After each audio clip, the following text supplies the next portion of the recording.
You know, we named this episode Windy City Karl.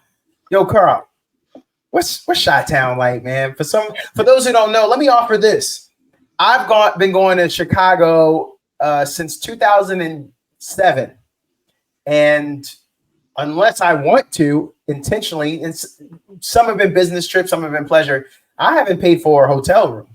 I get to couch surf from here to there, all the way up to Munderline, which is right on the border with Wisconsin. Like I might be saying that wrong. I haven't stayed there in a while, but I got a homie in Cicero. He's like, hey, that couch is ready. I don't think people know that there seems to be some great hospitality and just amazingly nice people in Chicago. That's what I say. That's how I project. But what can you tell us, Karl? We can put on your tour guy hat and sell us on Chicago, why we should visit. And you could get into Taste of Chicago, but why Chicago, Karl? So let me tell you, man, thank you for, titling it the Windy City. I'm born and raised from Chicago. I grew up on the West Side. I grew up 2 blocks from the United Center, where it's the Chicago Stadium for me. Yes. Where the Bulls played. I used to park cars.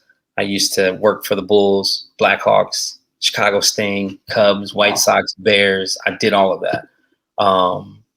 But one of the things that Is there anything better than a trip getting ready? Nope. For a long journey where our podcast released a new epi, searching for a fade fiending, new fixation. Giving this a subscribe is the same sensation. Started with the day ones, they gave us fuel to support the season. Could have been anywhere in the world, but you're here for a reason. Notification bells, text some friends, all to let you know. Check your Bluetooth, connect, talking with Anaya. Welcome in, everyone. Episode 198, Windy City Karl, with our guest, Karl Spencer.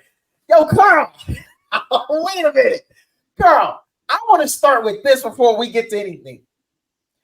Karl, is it true that when you're part of 100 Black Men of Austin, you can't go everywhere? Because they always look at the streets is always watching, right? Man, you gotta be professional like all the time, right?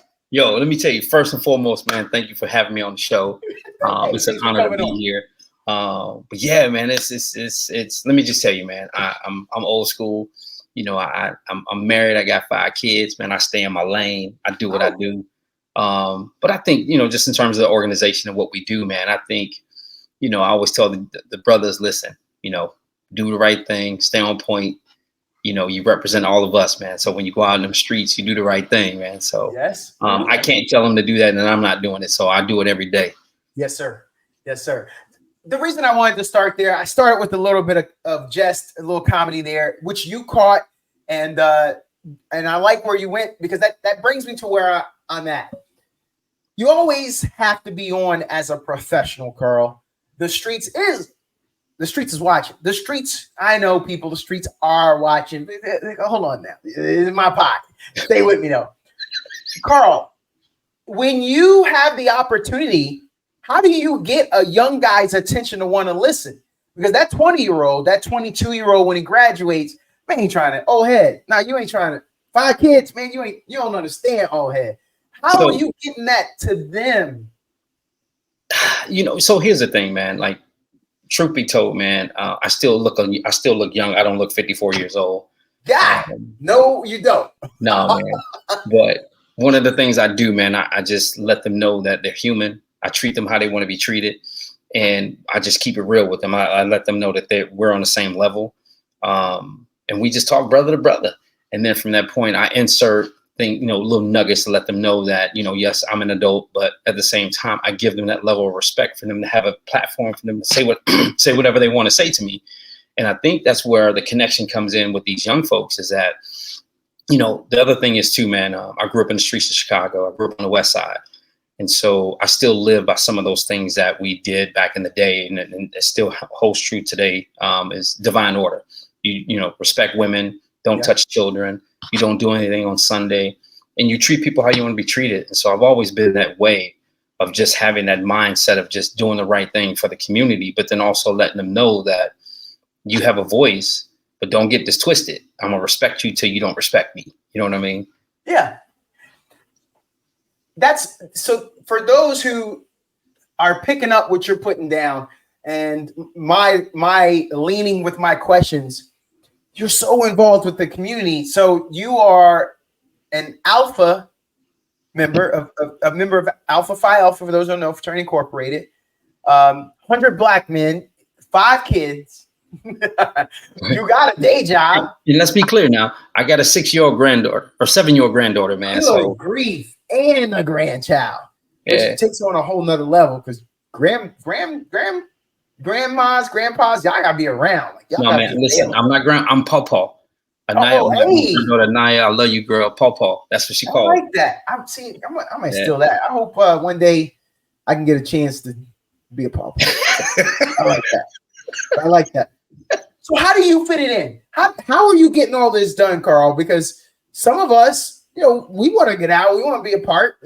Maybe we want to be a part of 100 black men, but bro, we can't make what? You got meetings twice a month or twice a week? Like, how are you getting this all in? So I just want to give a shout out to my wife, Gayla Winnery. I wouldn't be where I'm at today if she wasn't supportive. With my full-time job, president of the 100 Black Men of Austin, having 3 adult children, having 2 sons that are 8 and 10, and then having a granddaughter, and then being a husband, right? And it just takes up a lot. I travel for work. I'm a recruiter for the University of Texas. And so I'm always on the go.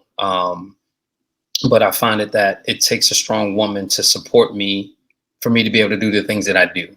And so I got to give her flowers on this one, because let's be real. If she told me, Karl, you need to shut all this down, guess what? I'm gonna have to shut it down. Like the lights will be cut off. Oh man, like it is what it is. But the thing of it is, what I would tell you is, I'm doing God's work. Let's just be clear. This is not Karl's work. This is not the 100 Black Men of Austin. This is not Alpha Phi Alpha Fraternity Incorporated. I'm doing what God has ordained me to do. Yeah. And I never waver from what he asked me to do. And so it requires me to assess things before I move. But he gives me that opportunity to do things that I never thought I'd be able to do. And so having all these things that I do in my life right now, without him, I'm nothing. And of course, without my wife, I'm nothing. And so literally, I just know that I'm doing God's work, and he's blessed me tenfold as it pertains to my children, in terms of my health and my wife and my family and, the community. I'm just trying to do what he would have me to do. And as a lot of black men are not being, we've been cast out as not being fathers and not being men in the community. And I just find that's not true, because there's so many men out here that's pouring back into the community. And I'm just blessed to be in this position where I'm a leader as a president of this organization, to be able to implement things that black men have been doing, but then also just show not only Austin, but the nation, that we're doing the work as black men. Yeah. But Karl, you got to be at everything as the president, though, right? You got to be at everything, right? Come on. Every event that every org is doing, they sending you personal invites on thick card stock with fancy gold embossed, some black and gold, because they want to get you. They got some black and gold on that. They try to entice me, right? Yeah, they trying to get you. How do you make those decisions as a president of an organization? You got a vice president. You got, don't be disrespected, fellas, but you got underlings. I hope that doesn't sound bad, but there are other people that you're sitting on their shoulders. How do you make that decision personally? So, let me just tell you so I've been the president now for 6.5 years. I'm stepping down at the end of December. I have my president-elect is Andre Patterson, great guy, great passion. He's just as passionate as me. I have a great board. I have great members within the organization. And so in the beginning, it was always me trying to network and connect with everyone in the community. But then I realized that I can't do it alone. And so I was able to bring in a great team of men that support the initiatives and support the passion that I have. And they also have that same passion for us to go out and do the work. Yeah. And so it's been a great opportunity for me to know that I don't have to continue to be the leader of this thing, of the organization. And so knowing that Andre is going to take over and give me the opportunity to continue to raise money for the organization, because we're all volunteer organization, it's really helping me to be a better husband, a better father, managing my time a little better. And one of the things I learned in this process is that you can't be in the forefront forever. You have to raise up individuals that are younger than you to take your place. Yes. And that's something that I found that in some organizations that they're not training their successors. Yeah. And from that, man, it's just, I felt in my heart that Andre was that person. And from that, I've been in training with him since January, because he's going to take over has started in January 24. He's going to take over in 2025. Okay. And just giving him the space of like, hey, man, let me tell you about everybody in the community. And so the other part to your question is, getting invitations and going to all these different places. Yeah. I'm just going to be real with you. I just don't rock with everybody. I don't trust everybody. My thing is that I have to do what's important for the youth and for the community. And so if we're in the same arena where we have the same passion and same commitment in doing the right thing, then let's partner. If not, I'll let you stay in your lane. I'll stay in my lane. I'm going to respect you. But for me, I just find it important to collaborate with the right people. Sure. To me, that's the most important thing. It's like, I don't want to just be, collaborate with people for money and or prestige. I want to come in and do the work. And that's something that the organization has caught on to, and they understand that when they see me, they know I'm coming in to do some work. I'm not coming in because of the awards, the personal achievements. That's just not who I am. And I told my president, Andre Patterson, to step in. I'm like, I need you to understand that this is not about your personal accolades.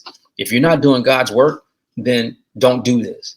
Another piece of this, man, and I just have to say this, is that if we're going to walk like men of God, some of the members, I tell all my members, even prospects, if you're cheating on your wife, you're selling drugs, you're doing something that you don't need to be doing, this is not the organization for you, because we have to be accountable for everything that we do. And so trust and believe I'm doing the best I can for my family. I'm not stepping out here doing anything crazy. I'm just doing what I got to do for the community and doing it the right way. How do you make decisions on the new people that are coming in?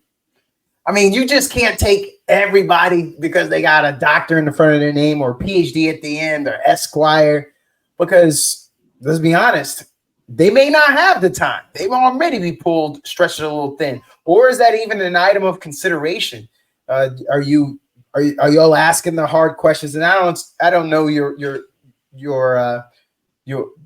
method, but in the interview, are you asking them, hey, what's your timeline looking like, brother? You got time for us? Can you make it in?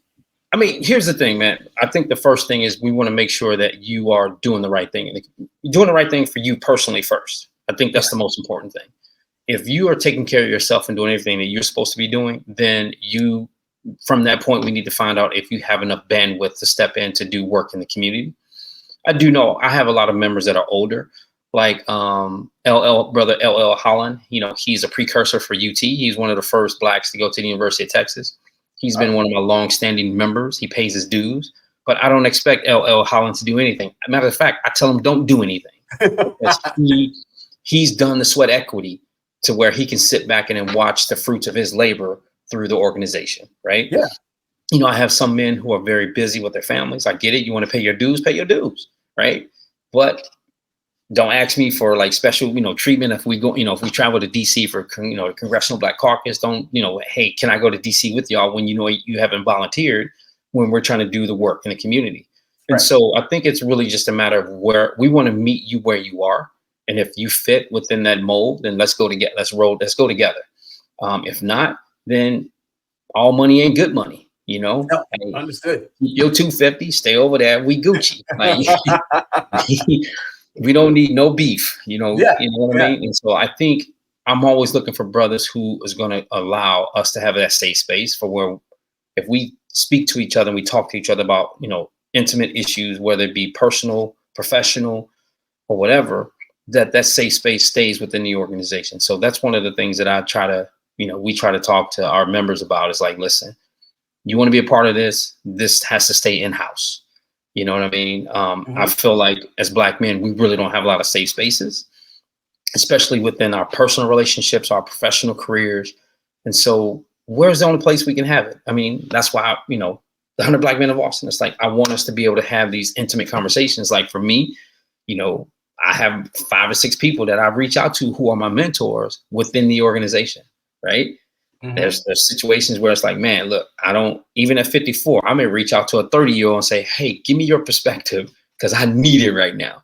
Yep. Or I may reach out to the triple OG who's like 75 years old and be like, bro, give me your perspective because I need to know how I'm moving, because when it comes down to making decisions, like you asked the question, how do I make decisions? I got to understand not only the 77-year-old person, but also the 27-year-old person.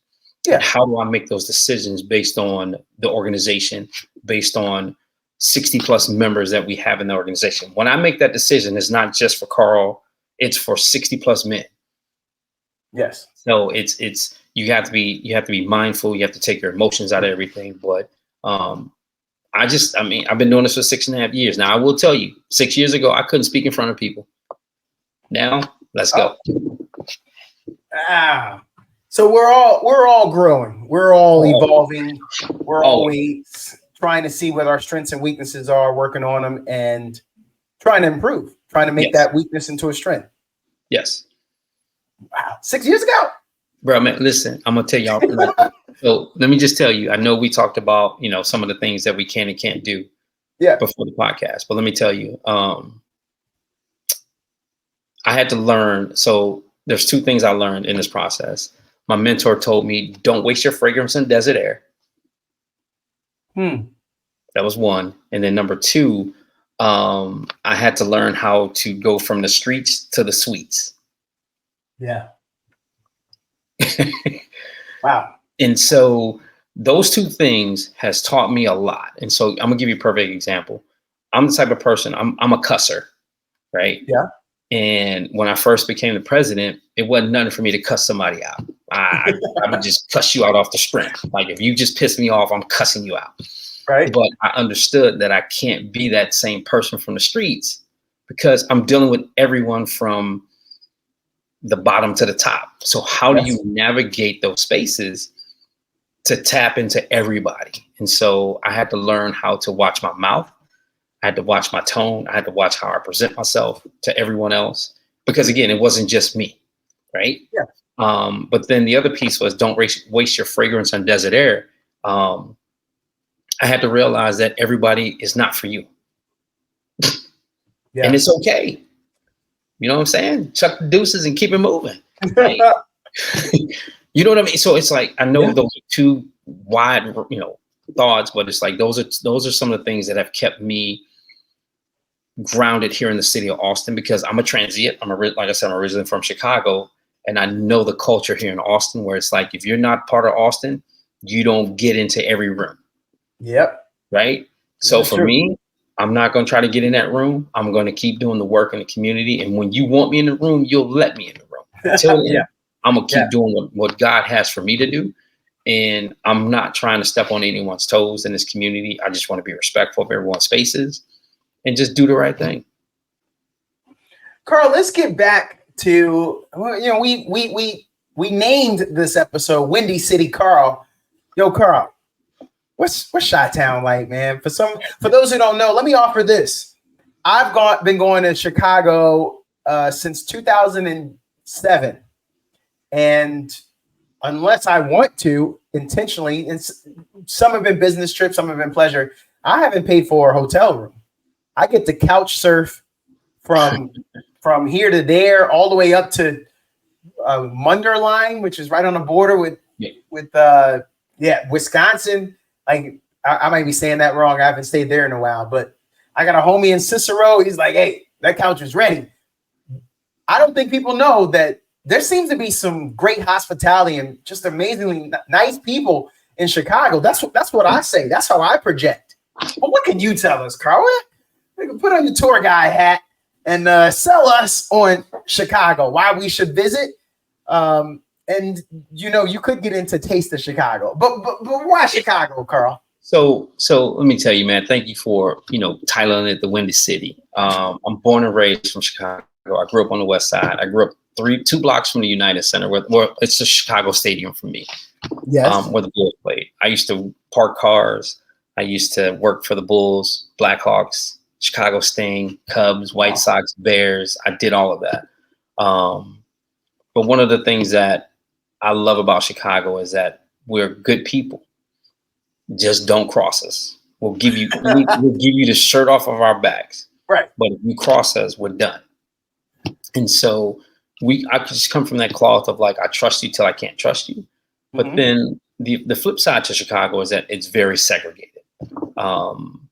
It's, when you think about the tourist areas, downtown Chicago and in certain areas, you're good to go. But you just can't pull up on the west side and say, hey, I'm in the neighborhood. It doesn't work like that. You have to be invited into the neighborhood in order for them to say, okay, he's good people, let him come or her come.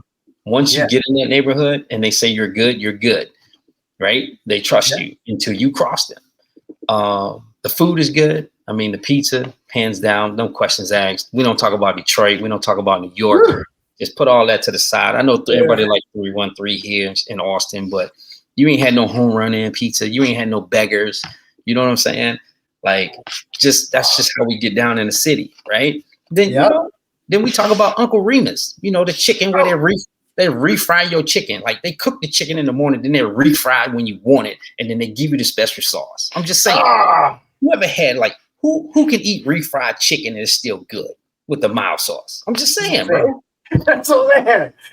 I'm just saying.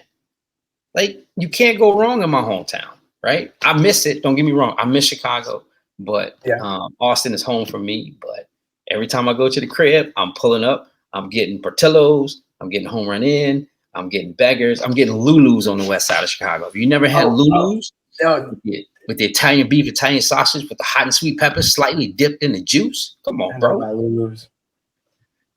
First of all, Carl, that was well done, sir. Wait a minute. Was you a tour guide? Like, were you giving Japanese tourists when they came over to watch the Bulls play? You were giving them tours, because brother, that was. Nah, I'm gonna tell you what I did. Donato.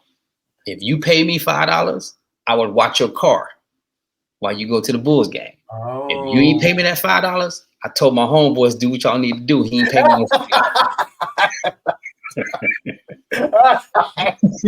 $5. I'm being honest with you.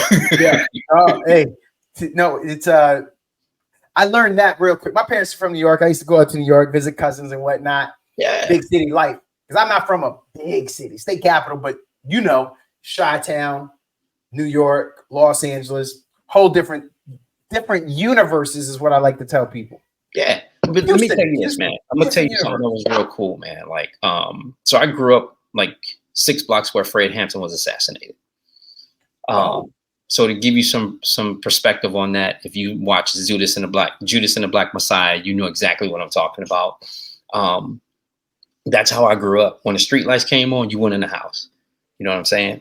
If you did something and Miss Johnson saw you, Miss Johnson whipped your butt and then took you home to your mama, then you got your butt whooped again. Miss Right? Johnson always in our business. Miss Johnson's always snitching, right? And so you get into those spaces, right? Like that level of divine order, man. And when I grew up in the hood, and I call it the hood because guess what? My neighborhood was probably one of the best neighborhoods to live in. I lived in Hermitage Manor. Right, like I said, right off of Lake and Ashland.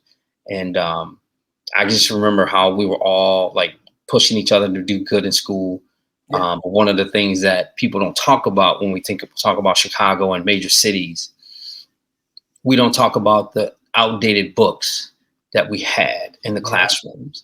And even though we thought we were smart, we saw that we had outdated books. And so when we went to high school, some of us realized we were behind the 8 ball because we weren't up to speed based on the knowledge and with the copyrights of the books and et cetera. And so, there was a lot of stuff that went down in Chicago, very political. I don't know if you know this, but crazy thing in Chicago was you couldn't be like in the 70s and 80s, the unions controlled the city. So, and then all of the black men couldn't go and be painters and contractors and electricians and plumbers because the Italians controlled the union. So we weren't able to get those jobs without those degrees, whereas Italians and the Irish and all the other white guys were able to get those opportunities to where they can create that financial freedom for themselves, whereas we have to find other means to hustle, to make money, to do what we need to do as men. And so, in one breath, Chicago's cool.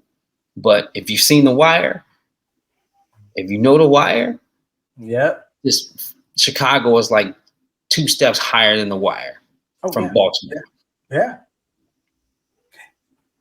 I have 2 things that I want to get to. I want to go deeper. I want to go deeper on that, though. I can talk Chicago. That could be a whole episode because I had nothing but I do got to do these 2 items about Chicago. For those who've never been there, house music, bro. House music. Where do you rank house music? What? Where you're from, especially when you come to some parties here in Austin, and where do you stand? Where do you rep? So let me just tell you, man, I grew up on house music. You know what I'm saying? When we were getting records from London, I'm gonna take you there.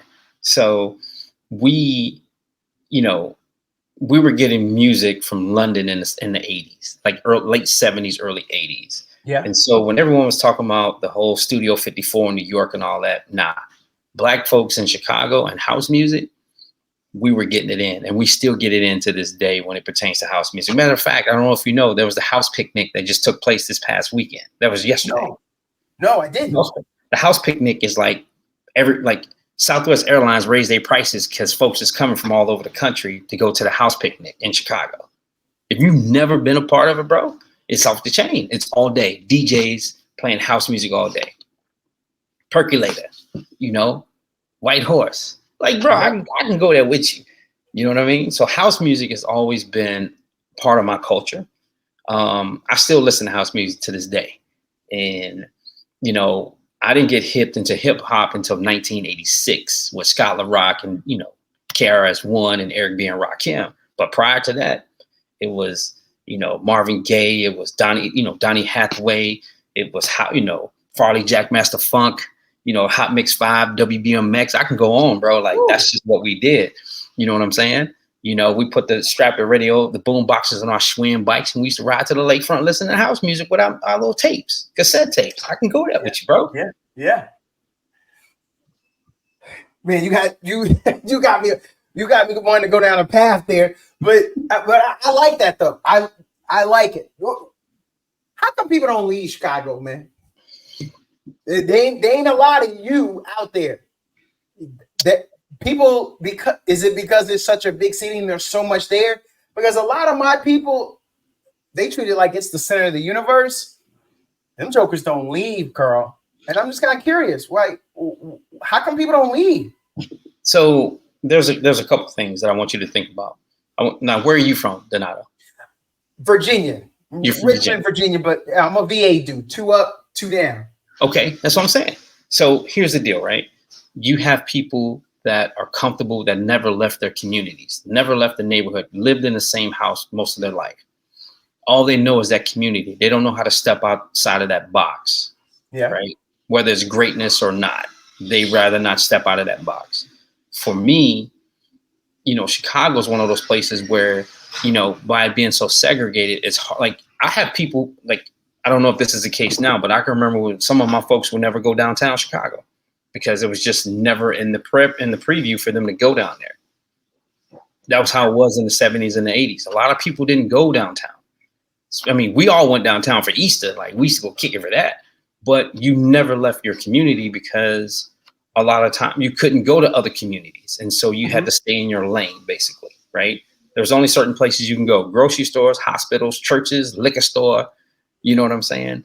There's just only certain places you can go. Like, it's funny, right? So growing up in Chicago, like, I couldn't go on 63rd and Halsted because I was in the Blackstone territory. I could never go to 63rd and Halsted. I'm 54 years old. I still feel some kind of way about going to 64th and 64th, even though I'm not in them streets. But you don't play around like that. And so a lot of people now, the flip side of it is people just love Chicago, just like people love Austin. They're like, hey, I love the east side of Austin. This is my hometown. This is my family. This is where I want to be. And so you be in that space of like, yo, I'm just comfortable where I am. And they never leave. Now, I will tell you now, I left Chicago and the food just ain't the same. What we getting our healthy conscience and you talking about other places like the food mecca is Chicago and other places too worried about ingredients and. Let me ask you a question. See all these Texas folks, they put rub on their ribs. We don't put rub on our ribs. What y'all doing? What y'all doing? Wait, hold on. What y'all doing with them ribs up Chi-Town? What y'all doing? I can't tell you. You got to go there. You got to go to the crib. You know what? I haven't had ribs up there. I don't even know. Nah, I don't think I've done any barbecue. Nah, I haven't. We never. Wait, no, we put some stuff on the grill, but that's just a couple of burgers and dogs and whatnot. Man, I ain't never. Okay, great. See, Carl, that's why I do this, bro. You just gave me. I'm excited about my next trip to Chicago now because now I know what I want to do. So I'm gonna tell you what you're doing. Have you had rib tips? Yes. Okay then. So you've never had rib tips before until you went where? Wait a minute. I'm gonna give you two places. I don't know. I got this one place. Okay. Kansas City. Yeah. Wait. Maybe Carl, St. Louis. Carl, you know you live in Texas, right? You about to, man, they about to knock on your door. They coming. Carl, they coming. You sure you don't want to add one more, Carl? You don't want to say 3? Carl, they're coming for you. No, for real. Let me tell you something. Texas, y'all use all these rubs. You put all this rub stuff on the meat. Yeah. We don't do that in Chicago.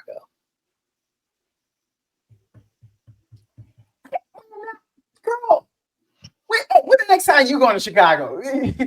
Are these just infrequent visits you go? Because now, man, bro, I gotta go now. I'm just saying, you can get rib tips. You get rib tips, the meat fall off the bone, and then you chewing on the bone. You chewing on the gristle.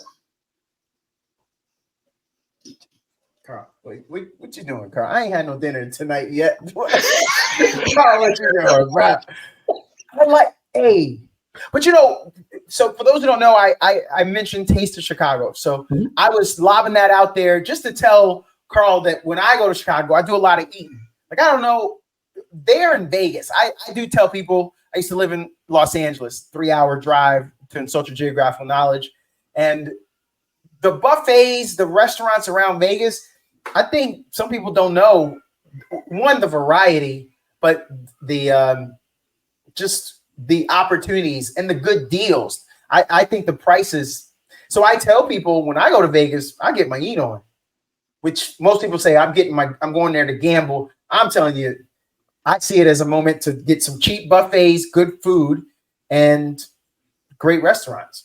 That's where I lead with. But Chicago, I'm gonna tell you right now, there's some vegan spots that will in the Black community that will have you thinking twice. make you want to smack the next pair of ribs that's coming to you out somebody's hands. Let me just tell you, man, I love Chicago when it comes to food and the people. Like, that's the one thing that I truly miss. I truly miss going to the mom and pop places and getting that home cooked food, and they just treat you with that respect and you treat them with respect. See, everybody always talk about crime and all that stuff about my hometown. But if you come to my hometown and you hang with me, yeah, I guarantee it. I'm going to take you to the most upscale spot, and I'm going to take you to the hole in the wall. And I guarantee you're going to say, you know what? I like the hole in the walls. Ooh. Have you ever heard of Moons? No. Okay. No. Moons has the best corned beef sandwiches you ever had in your life. It's right off of Madison and Western. Wait a minute. I done had some good corned beef, though. Y'all got a lot of Polish up there or something, don't y'all? Sandwich that big, bro. I'm giving you game. Okay. Hey, it's about to go down. I'm purposefully sending this episode to a couple of my Chi-Town peeps because I know what they gonna say. Wait, hey, he ain't lying. We just don't have enough time, man. When you come to we ride motorcycles, we a little too busy. We post up on spots. Pull up on the south side. I'm gonna tell you something, man. Everybody talk about JJ Fish. Going over there and get you some JJ Fish. You want to go get you some sharks with some real lemon pepper on your chicken? Yeah.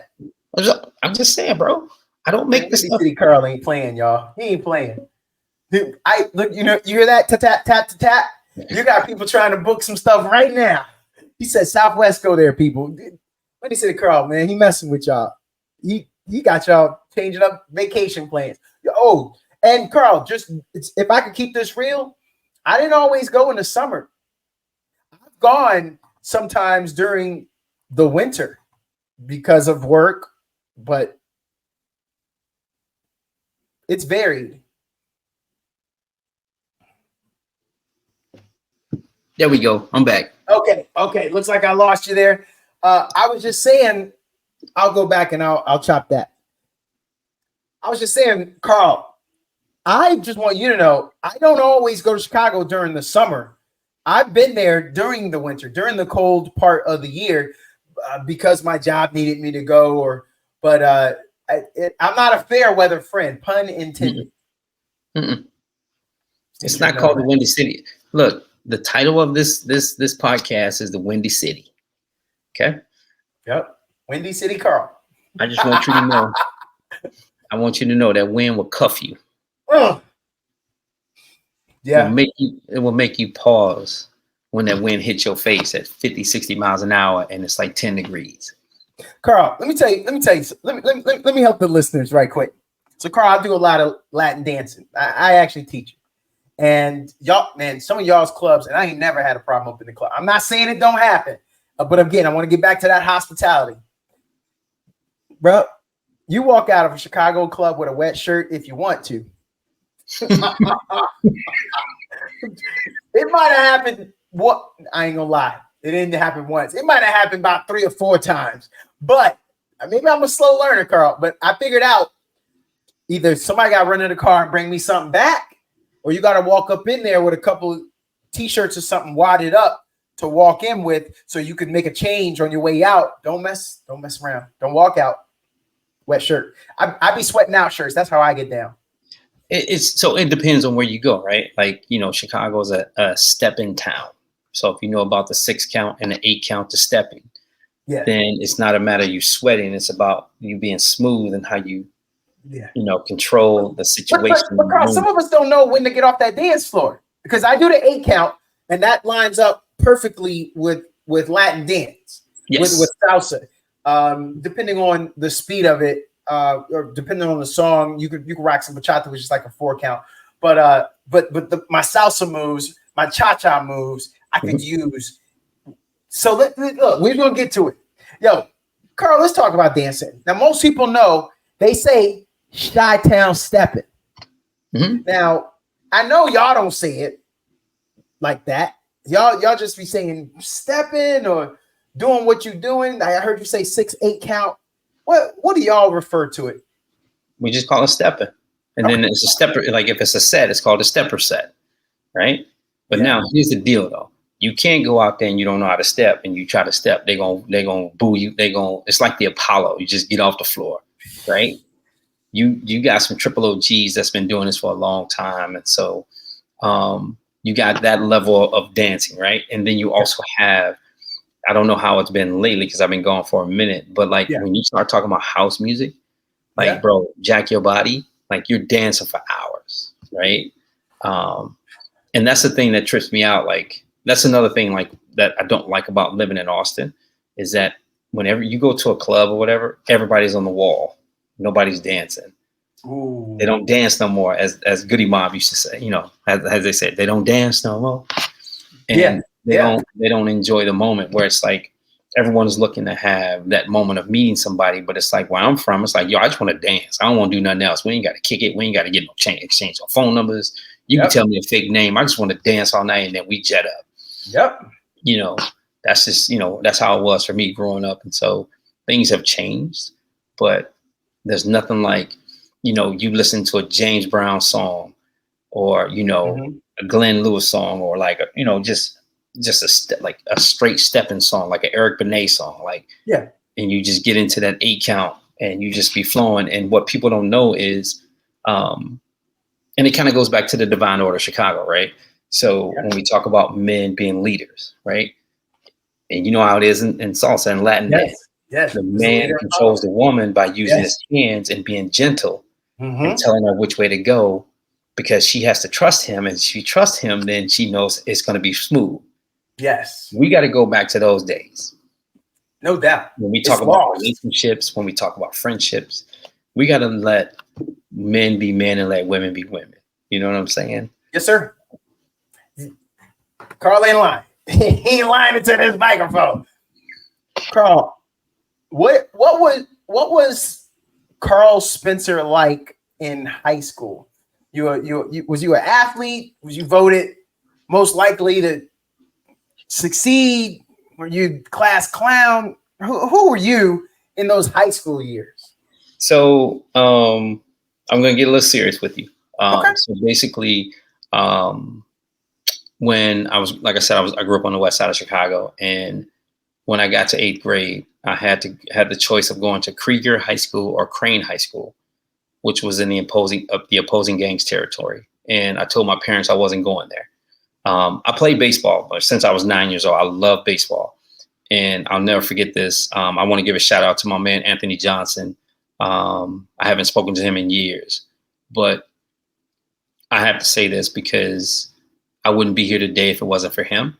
And so what happened was I was going to join the Vice Lords, the gang, and they had a meeting, and I rung the doorbell to go to the meeting, and Anthony Johnson looked at me and he grabbed me by my chest and he was like, my shirt, and he was like, bro, get out of here. This is not for you. I want you to stay focused on baseball. You're going to be someone better.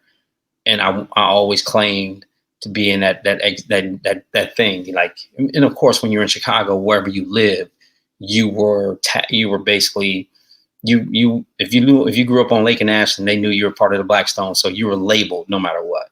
And so for me, I just wanted to be a part of the gang because that's what was happening in my community. But Anthony Johnson said no, and so from that, they protected me, and so I wasn't able to be a part of that. But then my dad made the decision to move us out of the neighborhood right when I was 13, right when I graduated. But in the process, I ended up going to a school called Metropolitan High School, which was downtown Chicago. Yeah. But they didn't have a baseball team. And so my choice was my life was more important than playing baseball. And so I'll never forget this. So like my first semester of high school, my PE course was softball. Yeah. And so I was out there playing softball, killing it like you're on the baseball field. Mm-hmm. And my PE teacher happened to be a baseball coach at another high school. And he was like, Karl, you don't need to be here. I need to get you on the baseball team and you need to be at a different high school. And so he made a phone call to Dennis Gully, God rest his soul, and said, hey, I need him to transfer to Wynton Young High School. If you don't know about Wynton Young High School, it's a magnet high school. You have to get tested to get in. And Mr. Washington, he was a white coach. He was a white PE teacher. With the name Washington? Yeah. Oh, you don't see those too often. Yeah. And to this day, man, if I ever run into him again, I'm going to hug him. I'm going to cry. I'm going to tell him thank you, because if he wouldn't have made that phone call, I don't know where I'd be today. But I ended up going to Wynton Young. And if you don't know about Wynton Young, Michelle Obama she's an alum, Mae Jameson, Walt Frazier Jr., Jonathan Jackson, which is Jesse Jackson's son.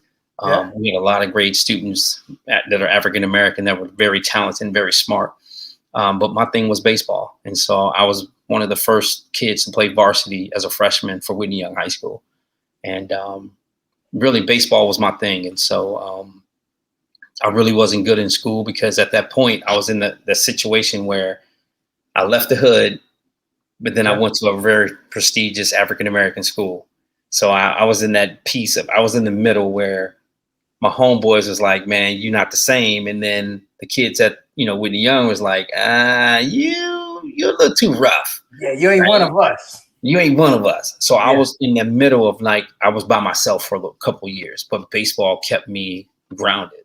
But part of me was I still carried that street mentality everywhere I went. And so I was able to navigate spaces where on the street side, I was able to navigate even though I wasn't a gang member, right? But I was still able to learn from those who had a better life. It's kind of like Inkwell. You know what I'm saying? Yeah. When Lorenz Tate, he went to Martha's Vineyard with all the bougie people. And that's how it was for me, man. It was like trying to navigate people. And I ended up graduating from high school, man, with a 1.8 GPA. I think I was ranked third to the bottom class rank in high school. Ooh. But I ended up going to college in North Iowa to play baseball. I went and played there for 2 years at a junior college. I led the state in home runs. Yeah. They thought I had an illegal bat because I was hitting the ball so hard. I ended up going to Northwest Missouri State, which is a Division I/II school. I dropped out after my third year because my teammates was calling me the N-word. You know what I mean? But there were some great things that happened out of this. I will tell you, I had the opportunity to train with Derek Stingley. If you don't know who Derek Stingley is, his dad, Daryl Stingley, was the football player that got paralyzed by Jack Tatum. So he went to Orr High School. I went to Whitney Young, but we played summer ball together, and we always pushed each other to be great. And, we never really talked about it, and I haven't seen him in a while either. But, to see his son being in the NFL now and just like seeing some of my old homies who I knew should have went to play Major League Baseball over me, it was just a great opportunity. And so I'll never forget myself and Derek, we went to an open camp, and they were offering guys $7,000 to go play in the majors. And I told them they were going to offer us money. And I was like, bro, you ain't going to give me enough money, man. So I ended up not even, playing professional baseball because they were trying to offer people like pennies on the dollar. And I was like, I'm not doing it. And then Derek didn't do it either. He ended up playing arena football, and then the rest is history for him with his son. But I ended up just, going back to the community, coaching Little League baseball for a couple of years in my old neighborhood, and coaching Little League on the south side of Chicago for a couple of years, Jackie Robinson West. Shout out to all those folks. I never coached over there, but I always supported students because those kids, that was the baseball mecca for us. And so always gave back because I knew the neighborhood protected me. So I wanted to make sure I go back and help students. And my thing was baseball. And so I trained a lot of kids over the years with baseball. And then I got into training young ladies with softball. So a couple of students that I trained went D1 for scholarships to play softball and baseball. Ooh. And really, man, in terms of high school, man, I was just all over the place, man, trying to figure out who I was. And, my parents was doing what they were doing. I was doing what I was doing. I was by myself half the time, but baseball is what got me through. And even to this day, my philosophical views are from, the sport of baseball and never giving up on myself and always knowing that when you make a mistake, you can always bounce back from that mistake. And so that's who I was, man. But I will tell you now, it's like I remember a lot of young ladies didn't want to rock with me. I was in high school. But then I went to my class reunion. They're like, yo, if I know you would be like this. Back then they didn't know you. They ain't know. Yes, sir. Yeah. So that kind of brings me to this point of understanding a little bit more about who you are, Karl. So what am I paying you to mess with these kids when it came to youth baseball, softball? So you've always just been a person that's trying to be a part of the community. I coach some youth sports. I live north of the city. I sent you a little info just behind the scenes, everybody. I can text them. I work with my daughter. She got a ring. I see. These kids are getting these big rings. They look like Super Bowl rings when they throw these things on. Is it all right, Karl, that, when a kid wins a championship like that, can I wear my daughter's ring? all them late nights when I get done here, I'm about to go outside and do some quick throws with her when I'm done with you. It's a beautiful ring. She said, yo, you can wear it. You can wear it. Man, as Karl, a father, how do we get to enjoy that stuff is kind of where I'm going, that this time spent for the community. So I would say this as a parent. There's a couple of things, and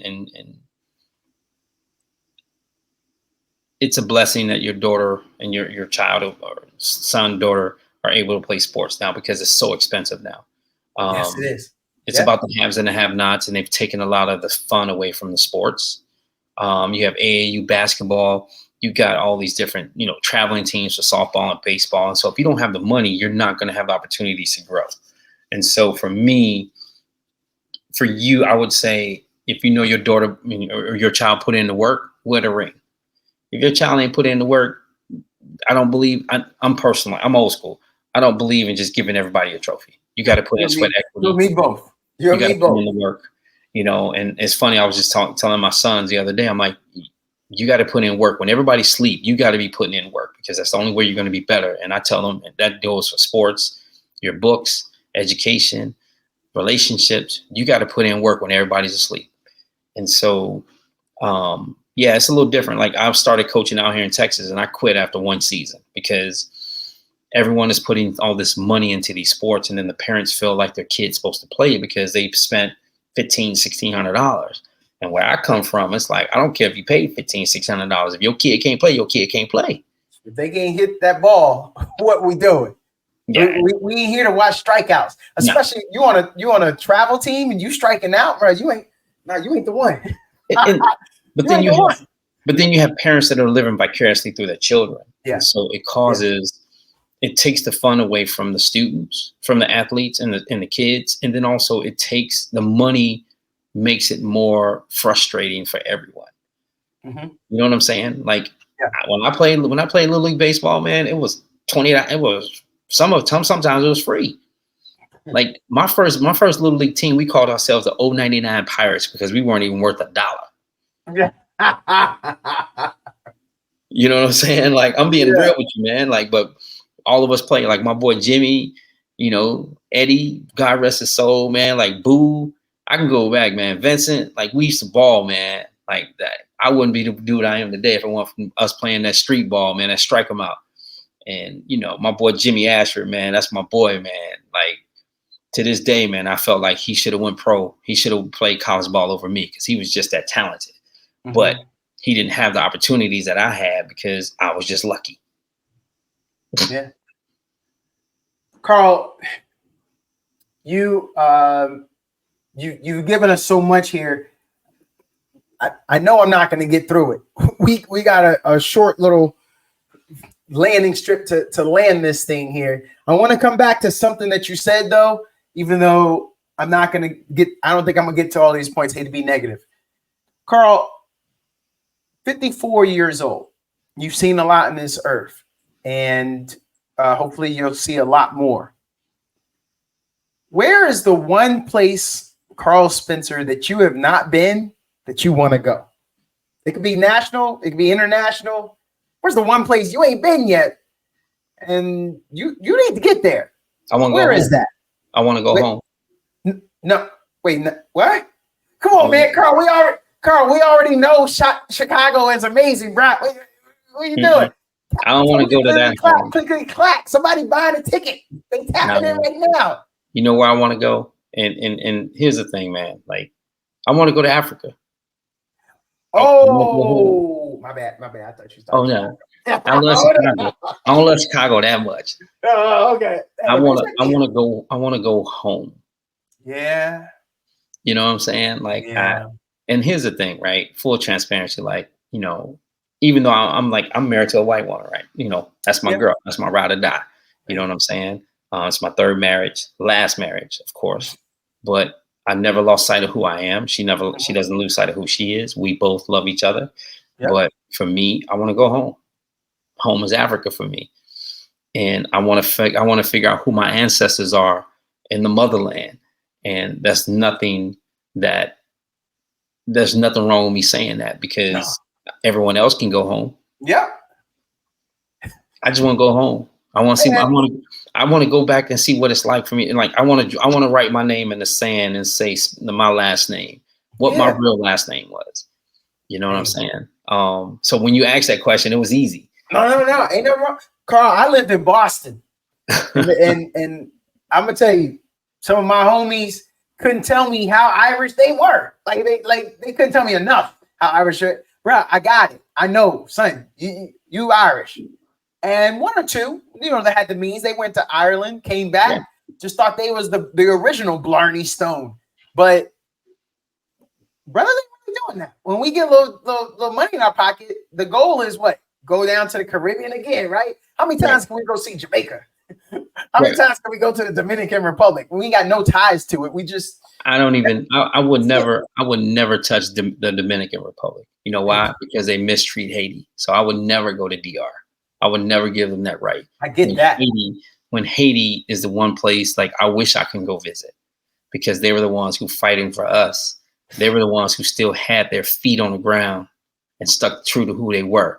You know, like we don't talk about that history. Oh, that revolution, them boys did it. Like that was the shots heard around the world. Everybody else said, "Well, Haiti did it." And that's why Haiti's the way it is today, where they don't want to give them anything because we were tough, you know. And I will tell you, man, don't get it twisted. We built this country, and this is where the explicitness comes out of me. Black folks built this country. Don't ever get it twisted. Hispanics are continuing to hold the country down. Hey, I just need people to understand that's just what it is, man. And you're gonna put some respect on my name, on my people's name. And even though my last name is Irish. Hey, I was gonna say what color is that beard? I see some red hairs up in there. Yeah, right. Some red undertones I'm seeing. Yeah, you and me both. You already with the freckles. Hey man, what kind of DPI I got on my camera, man? I'm just saying, focus, Karl. Hey, Karl, to your point though, I mean, people will argue anything, but if they want to go and look at the facts, how Haiti got to pay for independence from France? I mean, think about that. What are we doing there? How that sound? So we start there, and if a person can explain that to me, then we good. If they can't, and they can't never do it, we on to the next topic. We good because exactly there's a mic drop right there. Exactly. Karl, how do people stay in contact with you, follow you, if you got a little social media presence, any events 100 Black Men in Austin got coming up? I'll probably get this out today's Sunday. I think by Tuesday I can have this out. So if there's something coming up in short instance, we could still, plug. So, I mean, you can always you can see the work that I'm doing on LinkedIn. That's my go-to. My Instagram page is more personal. It's K-Spizzle. But for the most part, man, being a part of the 100 Black Men has truly been a blessing in terms of giving back to the community. We've been working with Texas Empowerment Academy. We've been working with Houston Tillerson University. We started a cultural competency initiative where we're trying to end the school to prison pipeline by making reading fun for kids as early as kindergarten through third grade. And so we partnered with Black Pearl Books to actually provide books for teachers at the beginning of the school year. But then also we're doing what is called Black Men Read Initiative, where we're going to be reading to specific schools during the academic year.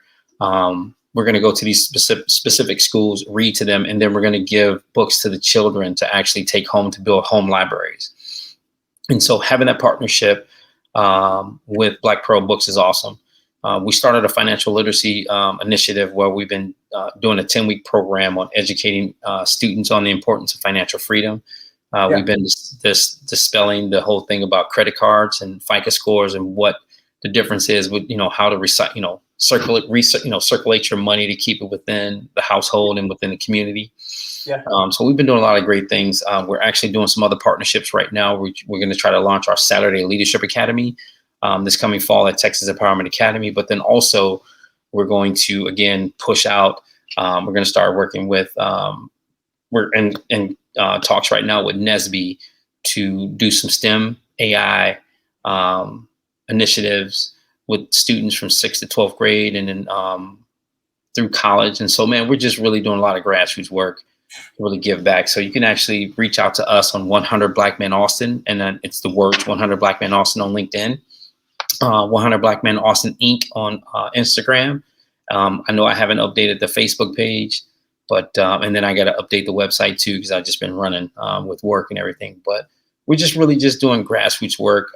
We partnered with Tuskegee and the Hampton alumni to be the platinum sponsors for the golf tournament, where we have scholarships for students every year. This is our 4th year being a platinum sponsor with that golf tournament, and we've given out close to anywhere from 20 to 30 scholarships to students. And so really just trying to pour back into the community the best way we know how.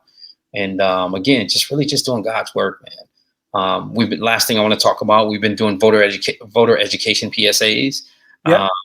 Just really educating everyone to get out there and vote.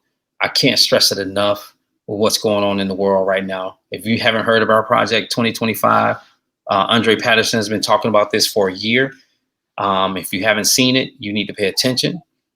If you haven't been paying attention to what's been going on in terms of, everyone's talking about, individuals, being old and all this other type of stuff. I need everyone to do their research.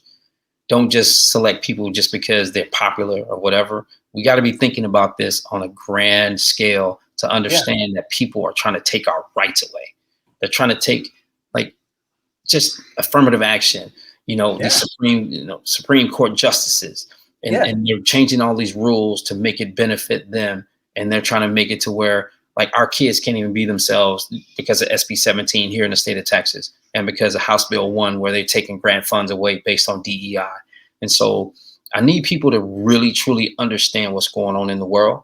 And this is where, again, this is not my 100 Black Men hat. This is not me in my professional space. This is Karl speaking on behalf of Karl Spencer, is that if we don't get out there and understand who we need to vote for, then we're going to reap everything that we sow by not voting. So if those folks who don't want to, who's sitting on their butts and not want to vote, but y'all happy about PPP loans and thinking that you're going to get that stuff again, that ain't benefiting you. We got to get out here and vote. And I'm going to say it again. If we don't vote in the right direction, y'all going to see something that y'all ain't never seen before. And I'm saying this, and I'm not being disrespectful to nobody. You vote for who you ever want to vote for, but I'm just telling you straight up on everything I know and love. You better get out there and you better vote. Yeah. Karl, that's the directness it takes, though. It takes people to understand what the results are from their lack of action. Let me speak on this real quick, and this is no disrespect to nobody. Yeah. Don't you find it amazing that they're trying to change the laws for a felon to still be the president? But yet every felon that I know of that I grew up with has never had a job, and their life has been screwed for over the past 20 something years, but you're willing to change it just so you can get somebody in office. What does that tell you about this country? After all my people who was selling drugs, who was selling weed back in the day, I'm being real now. This is where this explicitness comes out of me. All my homeboys who went to jail for selling weed, for trying to feed their families. But now you got dispensaries to where white people own them and they won't let Black people own them, or Hispanics own them. Don't play with me, man. This is where we got to understand the game. Stop smoking everybody's weed. Go to school. Get your education. Stop walking around here thinking that this is our culture, to be walking around here watching BET. Because let me tell you, BET is owned by some white people. I need people to understand the game. And I'm not being disrespectful to nobody. No, you spitting it. You spitting it. Karl, you ain't lying into this microphone. I might have to change the title. From Windy, I want it to be Windy City Karl. I'm gonna say he ain't lying into this microphone. Guest Karl Spencer. Hold on, I may workshop this. Let me talk to my people. Talk to you. I'm pointing at my editor, who's actually this guy. But we may have to change some things, bro. It's all good, man. Do what you got to do. We're gonna have you back, man. We're gonna have you back. There's a couple panels I'd like to do, community centric. Just the orgs that are out here doing some things, some coaches that I know, and just kind of talk about it. I'd like to talk about some topics from here in Austin. So more to follow. Yes, sir. That's a threat. I know you're from Chicago, but you ain't where I'm at right now. And I could with Twitter fingers. I got webcam fingers. I'm pointing these fingers at you. You ain't seen the last of me, Karl. All good, That's man. I know I'm 20 miles away. Man, it's an honor, brother, for real. Yo, thanks a lot, man. Thanks for coming on, and thanks for talking with Donato. Thank you so much for giving me the opportunity and the platform to speak truth to light, and then just give a little bit about who I am as a person, but then also knowing that, as Donnie Hathaway said, change is going to come. but we Yes, got to sir. put in some sweat equity for that change to come. And so with that, man, I just thank you so much. And lastly, again, I don't care what I just said on this podcast. I need everybody to go vote. No doubt. Thanks, Karl. Appreciate you, bro.